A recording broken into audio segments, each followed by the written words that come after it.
He was despised and rejected by mankind, a man of suffering and familiar with pain. Like one from whom people hide their faces, he was despised, and we held him in low esteem. Surely he took up our pain and bore our suffering, yet we considered him punished by God, stricken by him and afflicted. But he was pierced for our transgressions.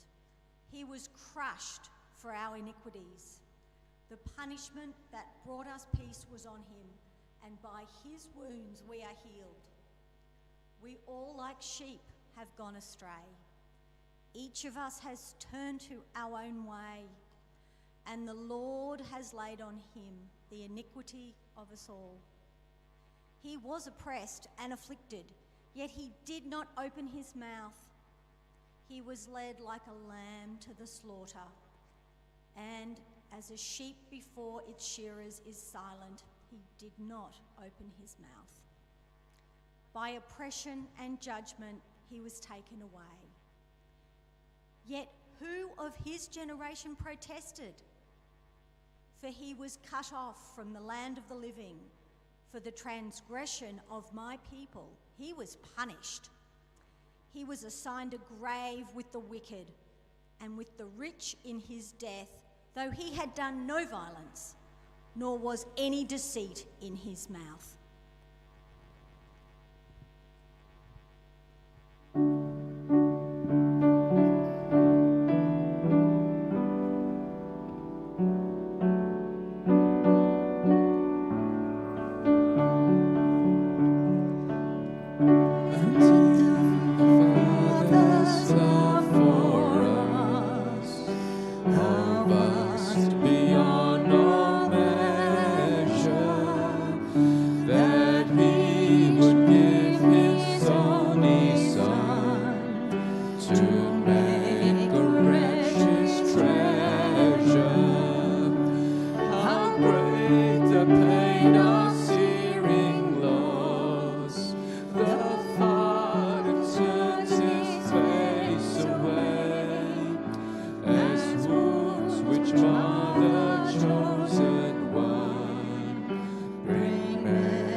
Father, forgive them, for they do not know what they're doing.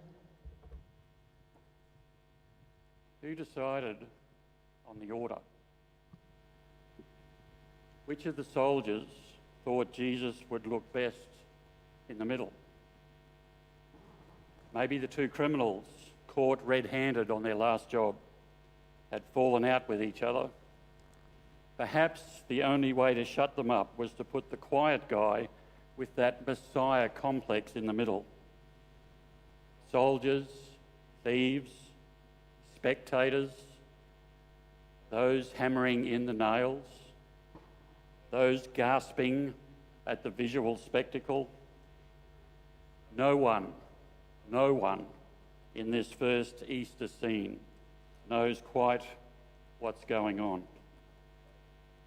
Forgive them, says Jesus, as the nails bite. Forgive them. They just don't get it.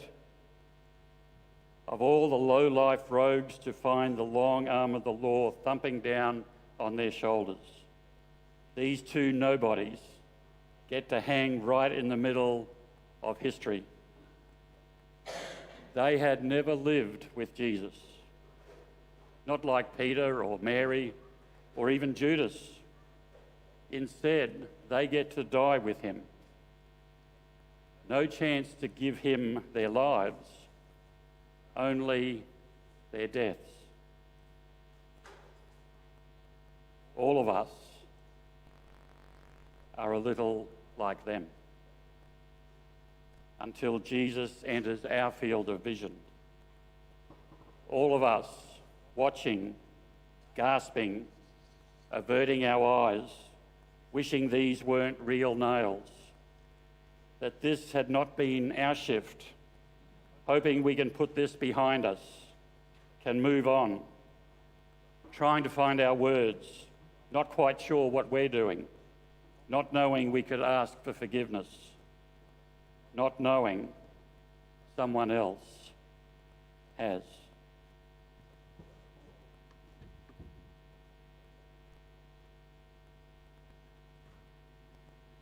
Welcome to this reflective, meditative service this morning.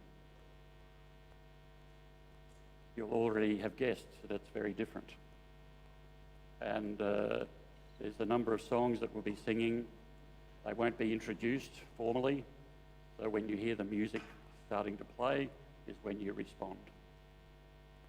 We will be sharing communion a little later. It won't be formally announced either. But you need to know that to receive communion is very different to what we would normally do here for those that are regular. We will be receiving it from the back instead of the front. So the elements will be at the back, and at the appropriate time, we'll ask you to file past the back, receive the elements, and come back to your seat. Could I just ask that in the process of moving, you just be a little sensitive to the cameras? We don't want them flying around. But we're going to process through this reflective time. And if you've never experienced anything quite like this, then I just ask that you just soak it up. And as best you can, put yourself in the scenes that we reflect about or reflect on. So we've already begun our journey. And what we're reflecting on over these next few moments are the words of Jesus that he utters to you and to me and to us the moments before he died. We sing, "When I Survey the Wondrous Cross."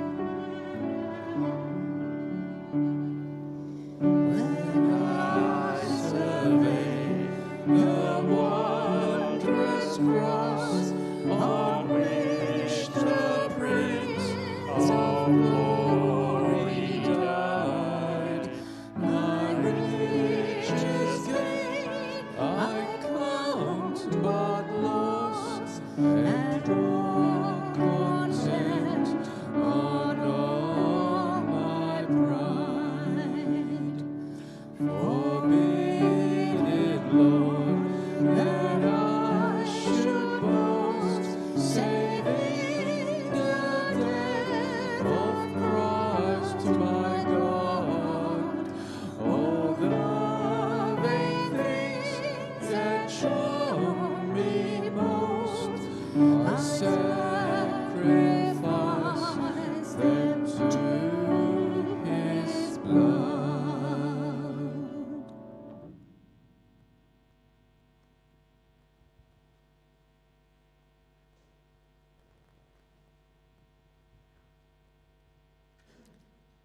I promise you, this very day you will enter paradise with me.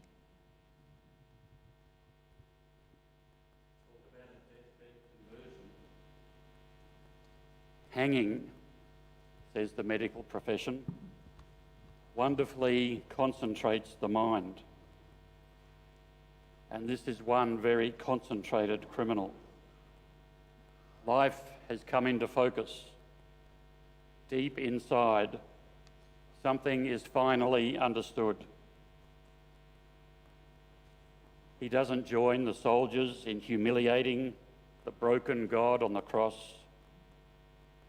After a life spent trying to be noticed, to be someone, he knows he is about to be no one, to be forgotten for good. A dying fly swatted onto the floor of history. Yet some mysterious instinct tells him that just maybe, if this one life on the next cross will notice him, will remember him, maybe he won't be forgotten again. How did he know that weakness and vulnerability are invisibly tied to strength, to another kind of power? You will be with me today. You will be with me today in an unimaginable harmony, a place where this strange passage called life will be known for what it is, a place we sometimes called paradise. You will be with me today, says Jesus, as if there was no doubt about it, as if we can take him at his word. Would we have had doubts? Wonder what our words might have been. When we remember someone, we give them extra life. When Jesus remembers us, we will never ever be forgotten again.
Mother, look, John will be a son to you. John, look, she will be a mother to you.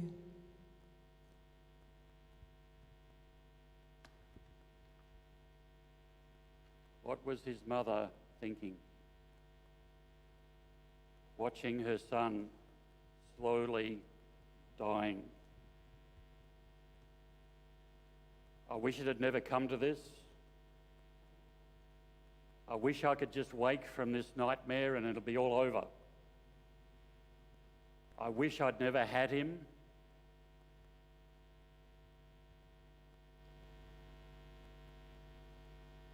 And what about the favourite follower? What's the point of being a disciple when there's no master?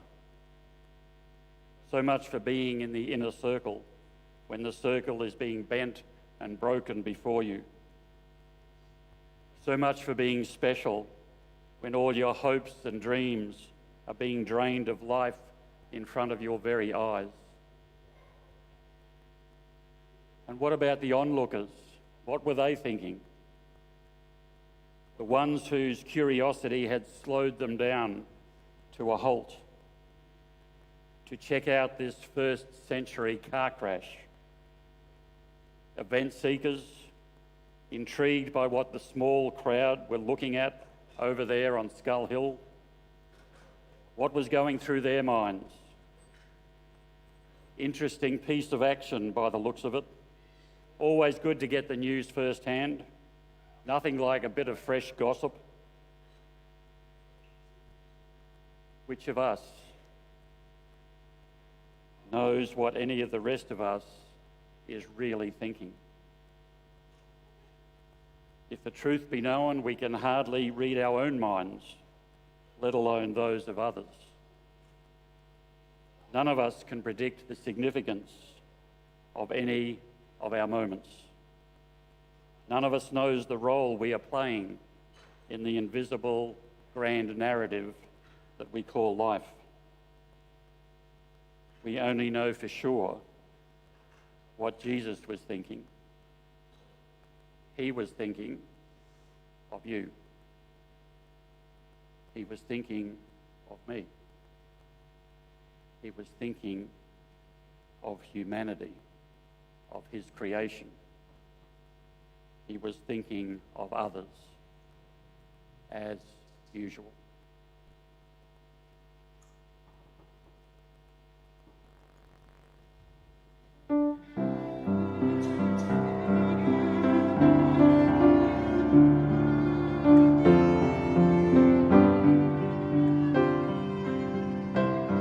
Amazing love, oh what sacrifice, the Son of God, give for me.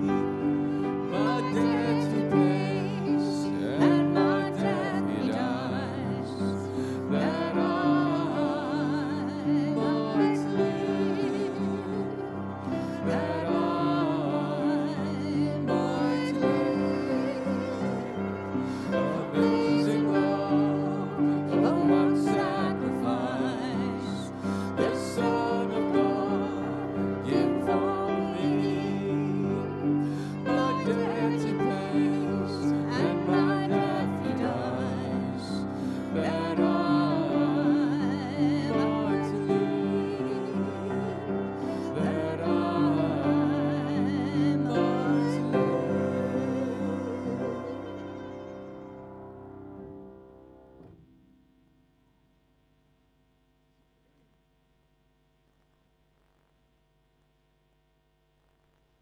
live. My God, why have you turned your back on me?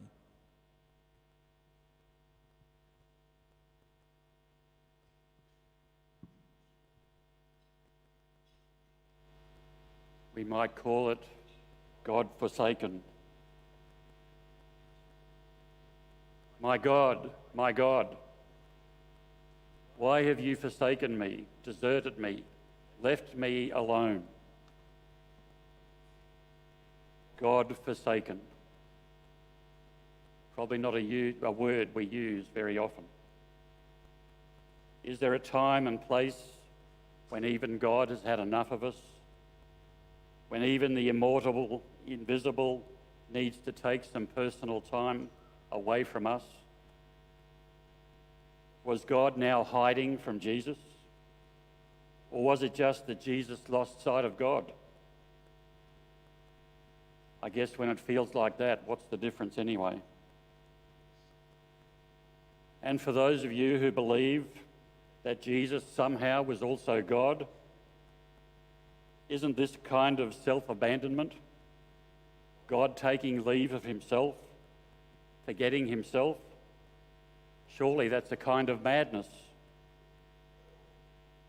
As darkness falls, confusion rises. Voices drop away.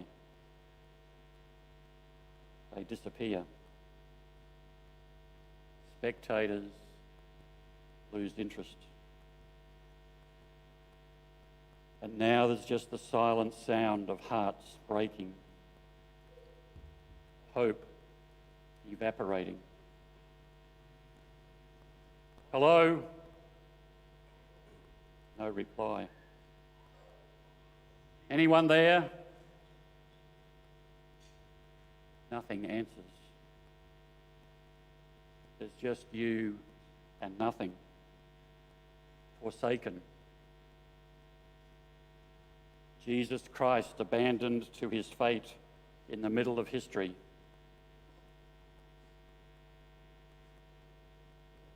Many would call that foolishness. What do you call it? Losing it. Always losing it. Jesus said, you have to lose your life in order to find it. Have you lost your life?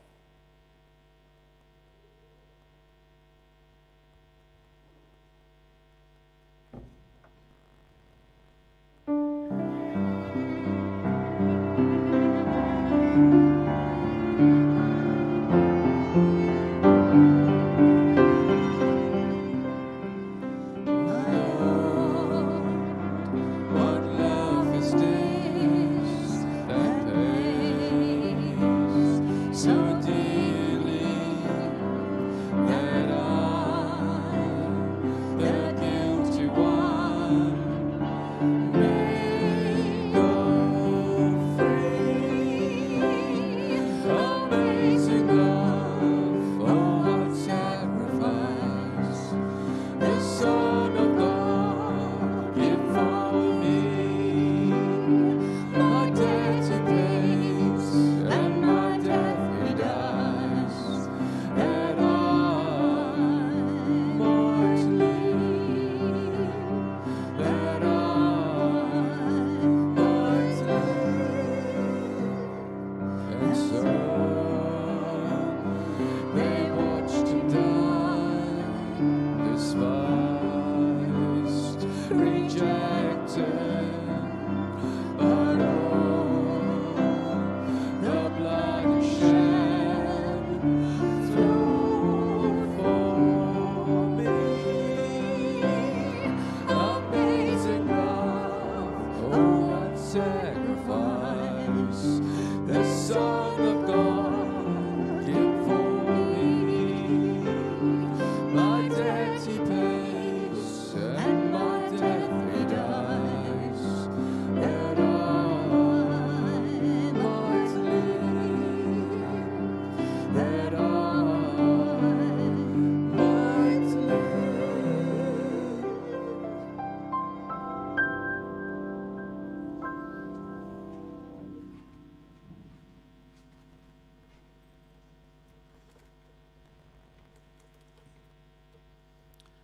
I am thirsty.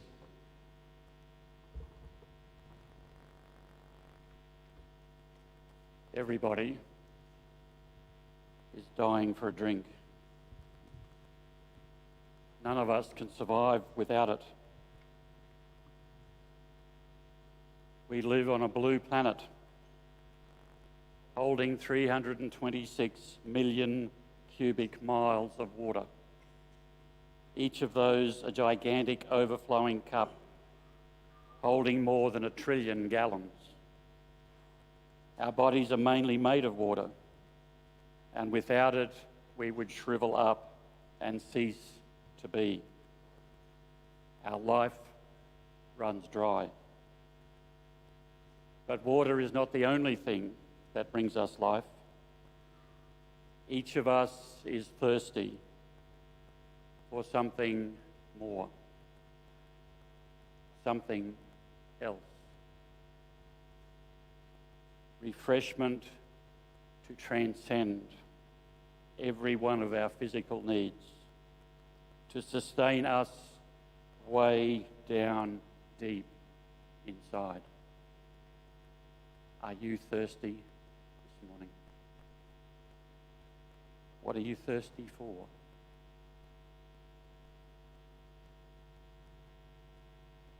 Let anyone who is thirsty come to me, Jesus said. But now, in this moment, this spring of life is even drying up. Sweating, struggling to breathe, bent over and bleeding. Thirstier than he has ever been. Because we are dying of thirst. I want us to just pause in the silence for a moment and reflect on the image that's behind me.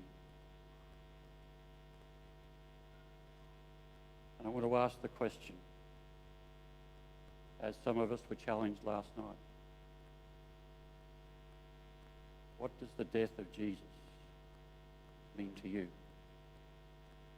Deep down, are you thirsty?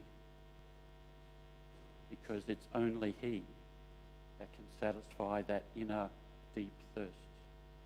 There is no one else.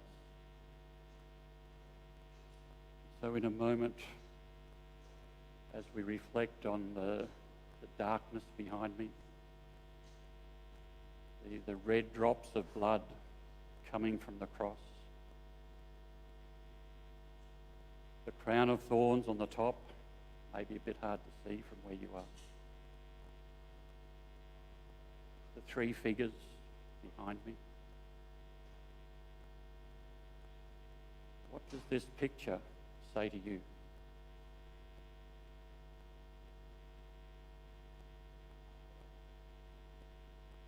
Jesus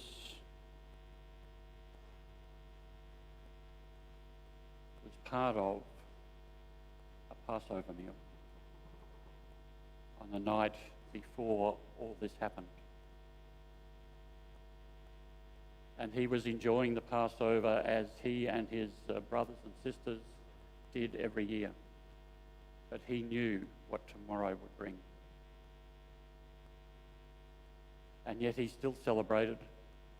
He still partied with his friends that night, perhaps until the very end,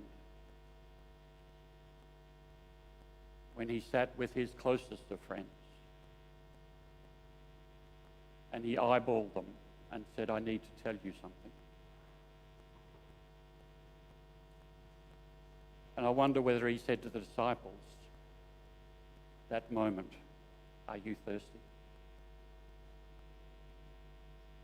Because what I'm about to give you will satisfy your inner thirst for eternity. But I want you to do it over and over and over and over and over again to remember this moment. And so we're going to celebrate his meal. A lot of people call it the Last Supper because that's what it was for Jesus. Not long after that, he was raised, he ascends to the Father. And this was the last time he ate with his friends. And so, as I suggested a little earlier, if you're regular here, we won't be coming to the front. I encourage you to move towards the back. You'll be served the bread and the cup. And it's up to you whether you actually eat and drink it there or whether you bring it back to your place. Some people are very used to just having it straight away. If that's your custom, well, that's fine. If you want to bring it back and take some seconds to reflect, that's fine too. But we're reminded that Jesus took the loaf and he broke it.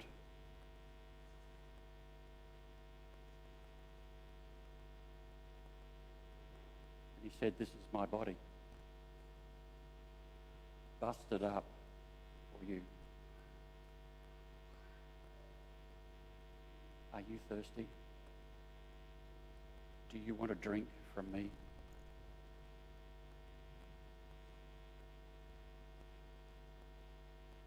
And he took the cup.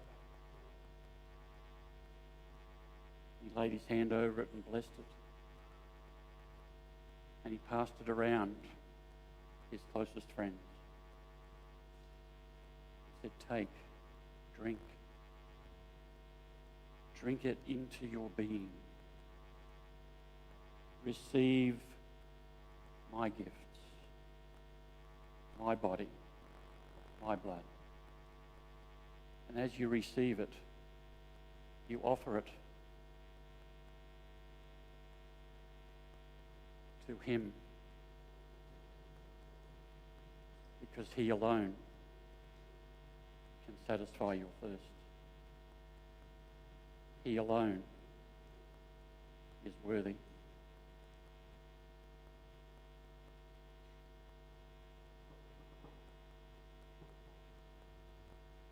There'll be servers at the back there very soon, if they're not there already. And just ask if we can start from the back, and just be conscious of camera legs, and it'll take a little bit of time, but that's okay. Just go and receive the elements,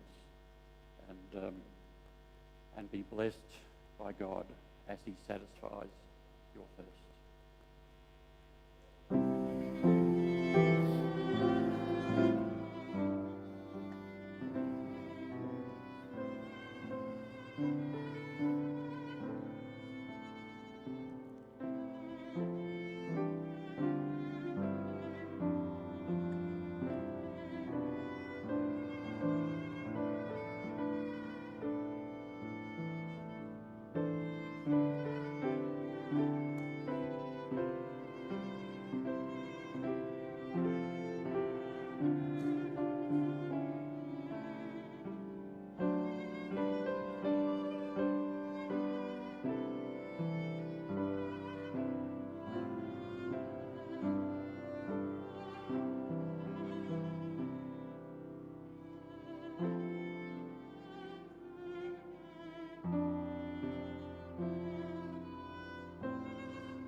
Father, I surrender my spirit into your hands.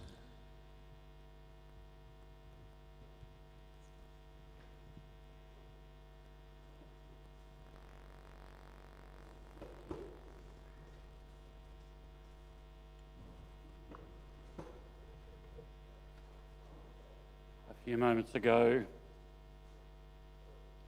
in the garden, Jesus had cried out to his Father, if there is any way that I don't have to go through with this, then now would be a good time to let me know.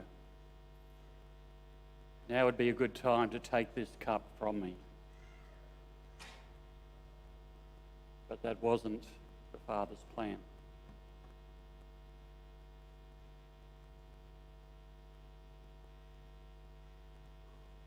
So, hanging there for you and for me,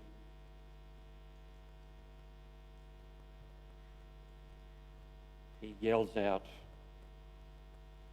I put myself in your hands, Father.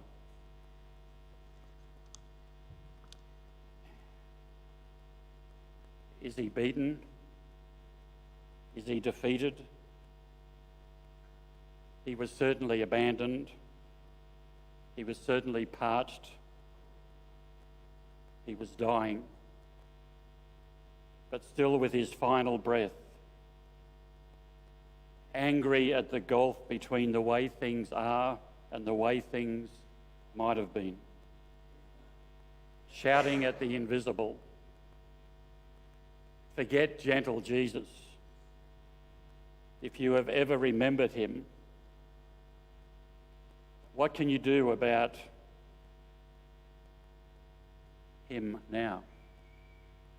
What can you do but shout when you see the distance between the way things are and the way things might be? What can you do when you find yourself being strung from one side to the other? Howling your prayers, yelling your psalms, life screaming at death, hope screaming at cynicism. If you can't shout at God, who can you shout at? And if you think that your decibels can climb above the unknown, can be heard by love, and that love will answer, then perhaps then you jump and fall into darkness, trusting only the hands of the unseen, the hands of mercy, the hands that always made everything from nothing. They always do. They always will. And so the question for you and I and for us is, what other hands dare you fall into?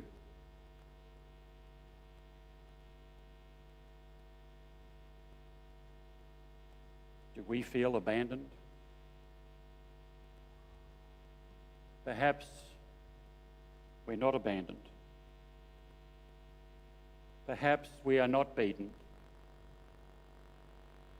Perhaps we are not defeated, even when it feels like we are.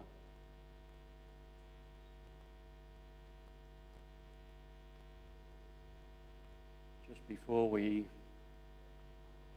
move into this final section, just a word of information, I suppose. This service will finish in silence, and we're encouraging you to leave in silence and wait till you get out onto the footpath somewhere, or better still, even in the car and on your way home. This is a time to be still, to reflect, to somehow experience as best we can that first Easter Good Friday morning. Actually, it was really more Good Friday afternoon, to be perfectly true. 3 o'clock is when the whole world went black. We're going to symbolise that. So when you hear the words, everything is done, a little later, then that will conclude the service. The lights will go out, the screen will go out, and we ask that you leave in silence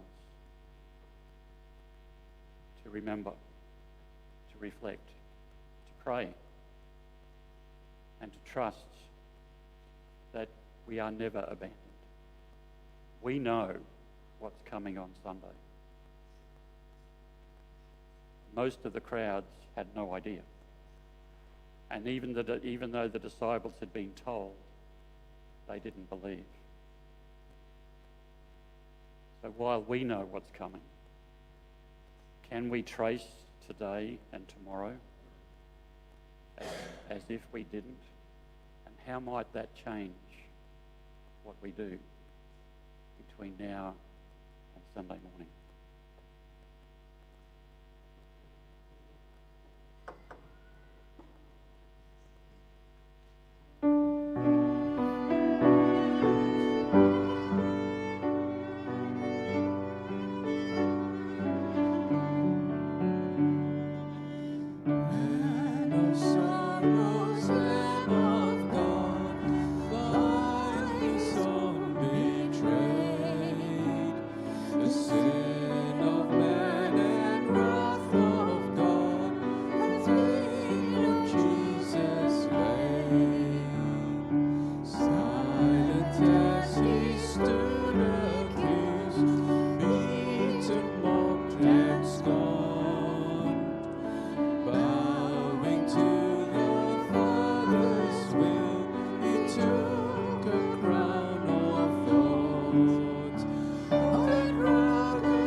It is finished. Did you hear those words? As Jesus uttered those 3 words. Today, this morning, we hear them reverberating within us. And we do pause and give thanks for his life and his painful death. Remembering that even at the point of death, he cared about you. He cared about us. He cared about all those people that don't know him yet. He died for them too. And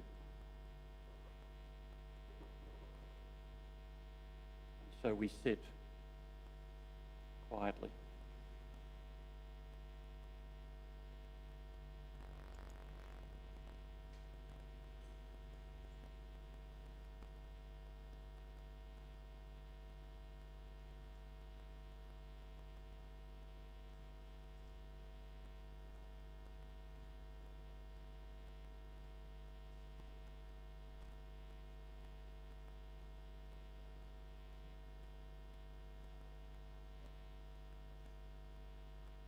It is finished. That's all, folks. Show's over. Let's clear the area. Nothing left to see. Jesus has left the building. Who'd have thought it would come to this? History colliding with mystery. In the beginning was the Word, and the Word is now sentenced. Full stop. Close quotes. Nothing more. Whatever everything is now complete. Things seen, things unseen. Everything that was started has finished. Every beginning has found its loose end.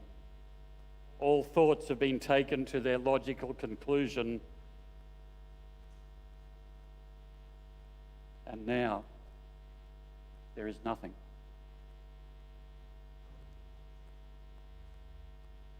At this moment, on this day,